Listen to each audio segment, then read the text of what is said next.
কৃষ্ণ, রাধে রাধে। জয় পরমারাধ্য শ্রী গুরুপাদ পদ্ম কি জয়। শুভ অক্ষয় তৃতীয়ার শুভেচ্ছা। জগন্নাথ দেবের চন্দনযাত্রা শুভারম্ভ হয়েছে। বিভিন্ন সেবা কার্যে ব্যস্ত থাকায় ঠিকমতো সময়ে আপনাদের ভিডিও আপলোড দিতে পারিনি। আজকে চন্দনযাত্রা শুভারম্ভ, জগন্নাথ দেবের শুভ চন্দনযাত্রা শুভারম্ভ এবং অক্ষয় তৃতীয়া। এই দিনের শৃঙ্গার আপনারা দর্শন করছেন প্রেমময়ী রাধারানীকে। জয় রাধা রানী কি জয়। রয়েছেন মধুময় বনমালীজিও। হরে কৃষ্ণ কৃষ্ণ কৃষ্ণ হরে হরে, হরে রাম রাম রাম হরে হরে, হরি বল।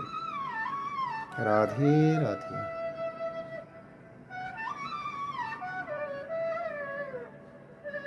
ভালো করে দর্শন করে নিন প্রেমময়ী রাধারানীকে। জয় রাধা রানী কি জয়।